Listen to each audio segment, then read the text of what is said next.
Pros and cons of Labia Minora piercings. Going to cover the pros, the cons, preparing for the piercing, what you should know beforehand, getting the piercing, healing time, jewelry, living with the piercing, sexual activity, and what happens if you don't want them anymore and you take them out. Coming up next on Pros and Cons by Piercer, Season 2, Episode number 91. For those who are new to the channel, welcome to the Body Piercing and Tattooing channel. Hope you're enjoying the video. Somebody find it helpful and useful, but you may not know who this handsome feller is. My name is DaVo. I'm a professional piercer and have been since 1994. I own and I operate the Axiom Body Piercing Studio located right here in Des Moines, Iowa, inside the lovely Skin Kitchen. It's warm and toasty here. A little too warm. Kind of hot. So the piercing I'm going to talk about today is a vulva piercing. Some people may find that offensive. If you are one of those people that's easily offended, lives in a part of the world where this type of discussion is not acceptable for whatever reason, or you're not of a proper age to learn about this wherever you live in the world, please find another video. There are plenty of videos on our channel that have absolutely nothing to do with this part of the body or anything in a sexual manner. If you're here looking for something titillating and sexually exciting, I'm happy to disappoint you because that ain't happening. I'm sure you can find something else on the internet that's going to do a much better job, but it isn't going to be this. This is solely for education for those that are considering this piercing, their partners, and whoever is curious about this particular piercing. So what I'm talking about is the labia minoras. The labia minoras are the inner labias. There's the outer labias and the inner labias that go along the vulva and kind of come to a point to the area that we usually refer to as a clitoral hood. It's a thin piece of tissue that we pierce through, usually with rings. You can use circular barbells and curved barbells. I've even seen people put wear just barbells in these. But yeah. History. There is, as far as I'm concerned, no mention of this before modern times. It's funny. Most of the male genitalia stuff is documented pretty heavily, but the female stuff we don't hear much about. Same thing with female nipples. There's rumors and all this other stuff. There's nothing definitely definitive that this actually happened. I guess it comes down to what we find important. I don't know why, but for some reason, most vulva piercings are just not mentioned. This is pretty much a modern invention. Came out of the gay leather scene, BDSM, and punk scene to a degree of the late 70s. Probably was done before that by many of those subcultures. As far as a modern version and everything else, it came about with Gauntlet. No way around it. This is something that was developed there and has lived on since. With that out of the way, let's move on to the pros, the advantages, the things that say, yeah, I need that. Start with number one. Has been known to enhance sexual pleasure.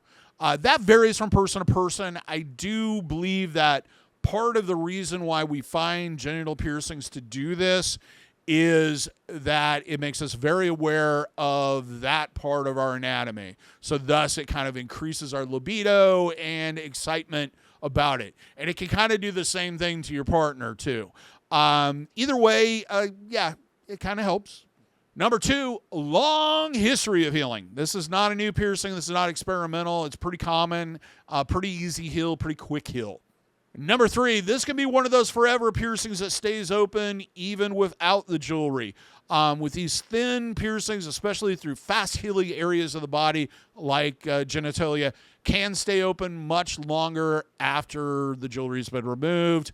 It's not always the case, but in these, they're pretty good at staying open for a long period of time. If they're seasoned enough, you've had it long enough. Number four, it's easy to conceal. This is a piercing because of where it's located at. Unless you want somebody to know you have it, they don't need to know. They don't need to have a clue that you have it.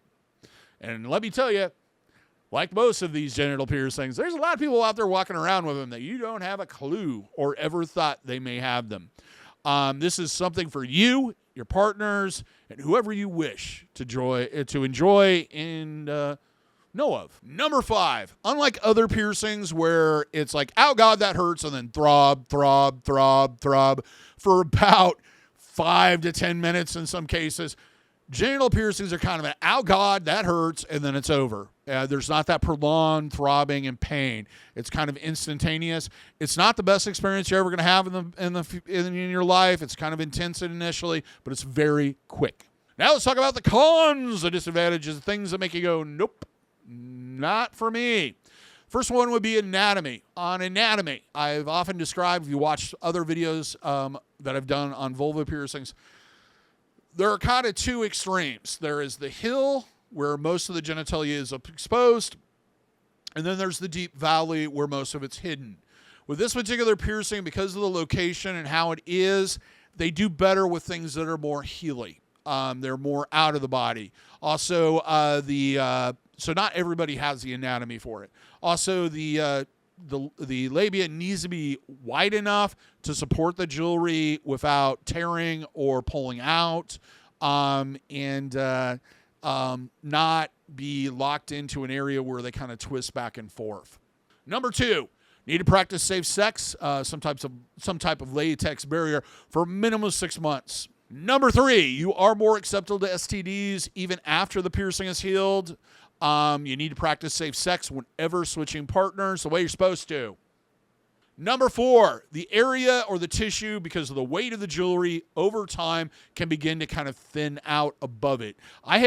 My closest experience to that would be my lobe on my left side. I used to wear really large 2-gauge rings in it, 3 of them actually, at one point, or 2 of them at least. It was 2, and I don't know. The weight of that thinned out the area above it. This can happen with these where that area inside gets thinner and thinner caused by just the weight of the jewelry over time. And the last one, number 5, is bleeding. Like old genital piercings, these can bleed off and on for up to about 3 to 5 days, sometimes a week. Right after they're done, you do need to take precautions to eliminate the possibility of staining clothing, and also, just basically, wearing pads and etc. That's just one of the factors of most genital piercings. So now let's move on to what things you want to look for, things you want to consider beforehand. Your piercer needs to be experienced with this particular piercing. This is not really a super advanced piercing. It's kind of a clamp and pierce, but they have to have an understanding of where it needs to be placed, how to place them so that, because usually these are done in pairs at kind of an angle so they're not going to interact a lot and scratch up jewelry and etc. They also they need to understand where they're going to be placed properly and whether or not you really have the suitable anatomy for that particular piercing. The other thing, they should give you a consultation voluntarily, and that consultation should cover healing, aftercare, cross-contamination prevention, risks that are involved with the piercing, whether or not you have the correct anatomy, and pretty much everything you would need to know to heal that, or to make an educated decision on whether or not this piercing is right for you. And they should do that before they begin the piercing procedure. Jewelry-wise, you want something that's a little bit on the thicker side. Usually, I don't suggest anything below 12 gauge.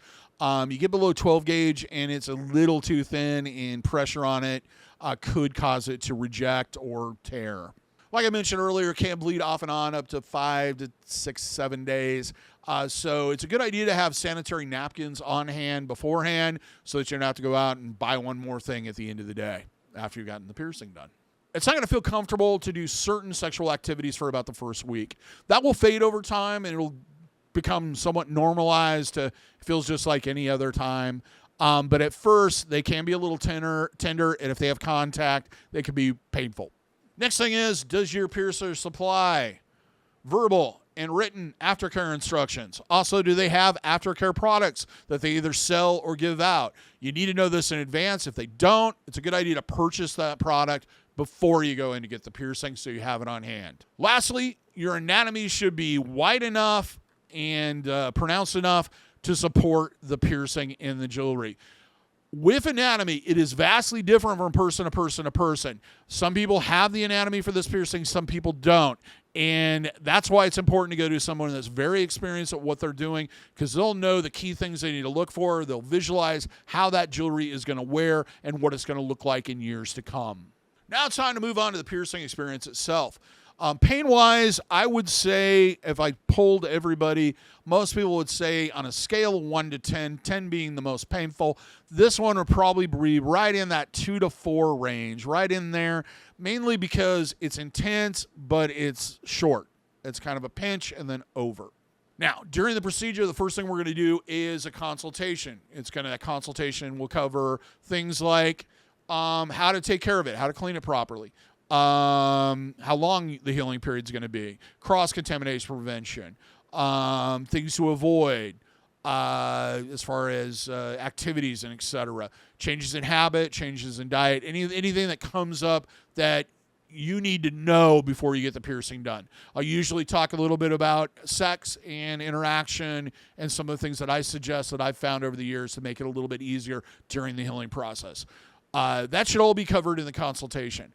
Not everybody's comfortable doing that in a waiting room, so usually what I will do automatically is just bring the person back into the piercing area, sit them down, and have the consultation there. So don't be surprised if you walk in and they're like, come on back.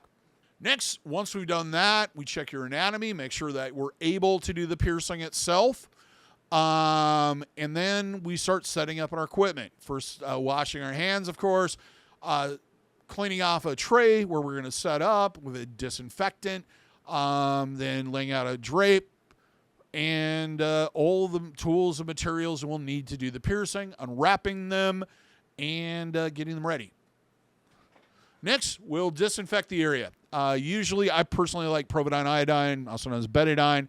That's my go-to. Just to clean off the area, and what that does, it cleans off the area, gets rid of dirt, debris, etc., but it also cuts down the amount of bacteria that's in the area and microorganisms. Once that's done, it's dry, then we mark it. With these, I usually have the person lift their one leg up at a time, either standing or even laying back, mainly because we want to make sure that it's not in the break of where it's right where the thighs match. That can be really uncomfortable. These are usually done high on the vulva, away from, to avoid the possibility of interrupting intercourse. Like I mentioned earlier, they're usually not done directly straight across. They're done kind of off-center because we don't want that jewelry banging into each other when you walk or move, etc. Next, we don a fresh pair of new gloves and clamp the area with a set of, I like Pennington forceps. Inject the needle in and through, take off the forceps, insert the jewelry, either ring or circular barbell or curved barbell. Then we close up the jewelry, stop any bleeding that may be occurring, and if we're doing a set, move on to the next one and repeat, rinse and repeat, and then have you take a look at it. Then we'll start a process while we're cleaning up, don another pair of gloves to do that. Then usually I'll give the person a piece of gauze if they don't have pads with them, with a little bit of saline on it to kind of avoid staining clothing. Have them get dressed, and then we'll go through the aftercare instructions. Right afterwards, you might notice a little bit of tenderness to the touch off and on. That in certain movements can cause that, or in some cases, not even pain. It's certain movements make you aware that it's pierced. I don't know how else to explain it. Now let's talk about healing. Average healing time on these can be anywhere from 8 to 12 weeks, during which time I'm going to suggest cleaning twice daily using a sterile saline spray. Personally, my favorite is Neomed's Piercing Aftercare. The reason being is that it comes out in a fine mist. However, that may not be available to you readily or in your part of the world. So basically, there are other things on the market that can work, but they might need to be done differently.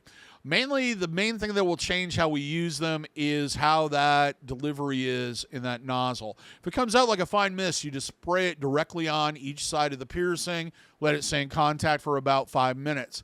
If it comes out like a squirt gun, like a super soaker, I always want to say super soaker. If it comes out like that, I would suggest getting a sterilized gauze sponge, saturating it, and then lay it against the area for about 5 to 10 minutes, doing a cold compress. Those two things, either or, you need to do twice daily. Now, you may ask, well, how will I know if the saline is the right kind? Things you want to look for is it should be in a pressurized can. It should say sterile on the can somewhere. When you turn it over and look at the back for ingredients, the only things you're going to see in there are purified water and sodium chloride. If it has anything else in it, that's not what you want. There's no reason to have additives in there. Either it's not sterile or it's there's some reason they're adding stuff to it to keep it from going bad. Other thing I suggest doing is into your shower, present the area, and let the water flow over the area for about 30 seconds to 60 seconds. What we're doing with these two things is removing the discharge that hardens and collects and deposits on the jewelry, the crusties. The reason we want them off there is when the jewelry shifts or moves, which is a factor with the circular jewelry often, it can agitate it, which could lead to issues. It's not very comfortable. If you feel like you can't get it off or there's an obsessive amount of it, see your piercer, have them take a look at it, and have them clean it for you. There might be another issue going on that's causing this additional discharge, so it's a good idea they take a look.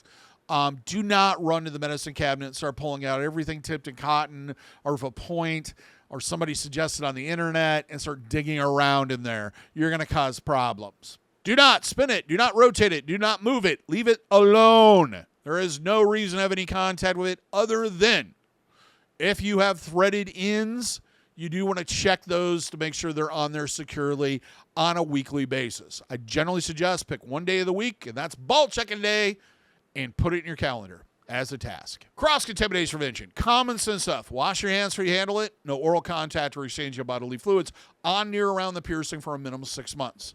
That doesn't mean you can't have sex for 6 months. That just means you needed to use some type of latex barrier. If you're using toys or anything else, it's not a bad idea. Just put a condom over it just to be on the safe side. It's easier to keep them clean and devoid of microorganisms. Do not submerge piercing in bodies of water you can't control the quality of, which is everything but your own clean bathtub. No swimming. Sorry. You want to wait until it's completely healed. I know you're going to see conflicting viewpoints on this all over the place. Here's the problem. Any body of water that's large enough for you to submerge your whole body in and move around in is going to be filled with microorganisms regardless of the amount of treatment or what type of a treatment there is or how limited it is, the amount of people that get in it or any of that other nonsense. The other issue is the chemicals can cause problems with pools, with the piercing. Salt water is not a good thing for healing, even though we use saline. What's in the ocean is not good for it. All those things can cause problems and reactions. Just stay out of the water until it's healed. Keep pets away from it. I'm not saying don't. Here's the deal. If it is an article of clothing, bedding, or a towel or anything that comes in contact with the piercing, you need to make sure your pets have had no contact with it. Do not let them sleep in the bed, especially under the covers, until the piercing is healed. Sex when ready, comfortable, or when you're comfortable. Gentle at first. If it hurts to do something, try moving to different positions and trying different activities. Or just take a rest and then start up again. If it hurts, listen to your body. You probably shouldn't be doing that. Try something else. If you're using any type of lubricant, make sure that's water-based, not silicone. I'm not a big fan of silicone. There's very little research on it, to be honest with you.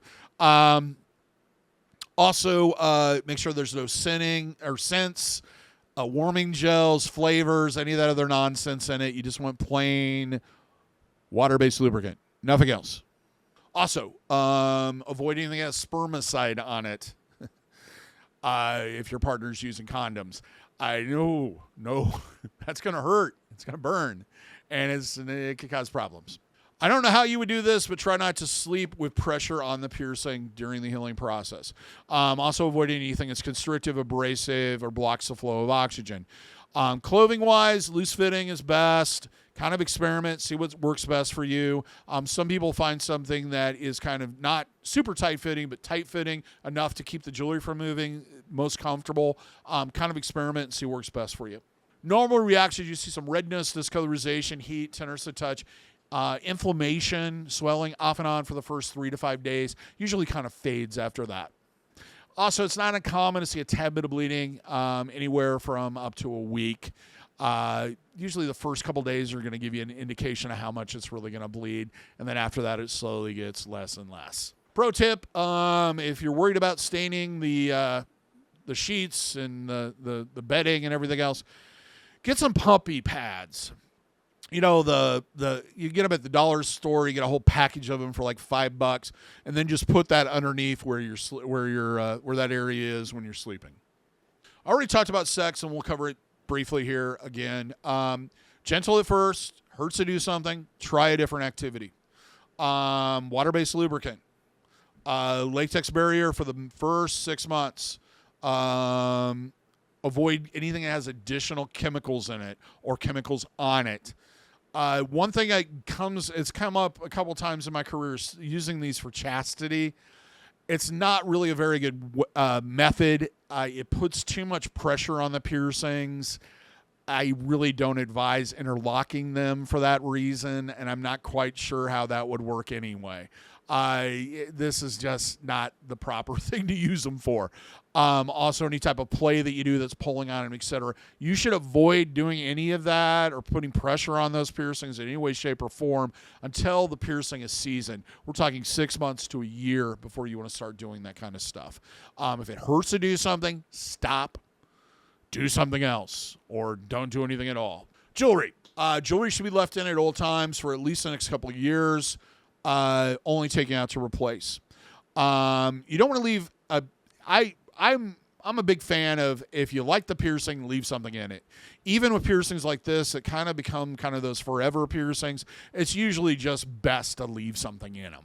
Avoid jewelry with sharp points, edges, or things dangling off of it. You think I would not have to tell you this, but those things will get caught on absolutely everything, and it won't feel good.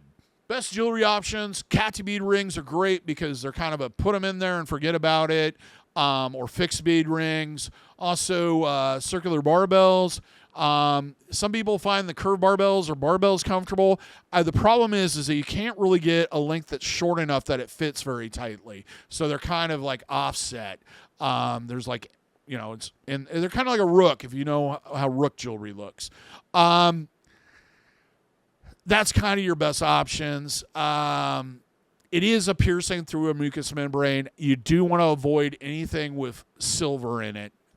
It will cause silver poisoning, which is a permanent darkening of the tissue around the piercing. The only way to get it off of there is to have it surgically removed. Now let's talk about living with the piercing. Jewelry, it's like I said earlier, it's just best to leave it in at all times. That way you don't have to worry about losing the piercing. It's just much easier to have something in them. Because piercings can collapse and they'll look open and they're not. Jewelry, if you have any type of threaded jewelry, you do want to check the ends on a regular basis to make sure they're secure. I usually suggest doing it once a week, picking that check-a-ball day. When switching partners, practice safe sex the way you're supposed to, which means latex barriers. Avoid trauma to the piercing even after it heals. Piercings, it's a hard metal through soft tissue. A tearing can happen even in a willed, seasoned, and healed piercing. Use some common sense. Sometimes putting in thicker gauge or stretching the piercings can allow a little bit more pressure to be put on those piercings without causing damage, but it also adds a lot of weight to the piercing, which could cause that thinning I was talking about earlier. Also, it may never close. Even removing the jewelry can cause those holes to stay open forever. It's just one of those things. There will definitely be scarring one way or another. Speaking of which, let's talk about abandoning the piercing. If you get tired of this and you just want to take it out, if you take the jewelry out, it shouldn't be an issue if the piercing's healthy, either during the healing process or after. Removing the jewelry will just cause the piercing to slowly collapse and close. If it's during the healing process, it'll seal up and start closing. If there is any type of issue with the piercing, I really advise seeking medical advice or seeing your piercer before removing the jewelry. The reason for this is we don't want to create a situation where infected tissue and fluids get caught in or trapped in the piercing wound. That will require medical treatment in the long run or could turn septic. So it's best if things don't seem right, seek some advice before you remove the jewelry. Sebums. Sebum is, I always call it sebums, but it's sebum. It's an oil, waxy oil that your body produces. Has kind of the consistency of cream cheese. Has a very distinct odor to it. Completely harmless. It's what oils your hair follicles and also helps to make you waterproof. It can collect in crevices and inside piercings is one of the places it does that. People will squeeze an empty piercing and this stuff comes out and they think something's wrong. It isn't. It's completely normal. I don't know why you're squeezing the piercing. Leave it alone. Wash it off. It's perfectly fine. Even if it smells like sick, diddly bum to begin with. It's perfectly okay. Now, do you have this piercing? What was your experience like? Please leave a comment. Till next time, here's hoping all your piercings heal with ease and without a single problem. And if you're in the Des Moines, Iowa area, I would love to see you for your piercing needs in the future. Have a good day, everybody. Take care, and we will see you in that next video.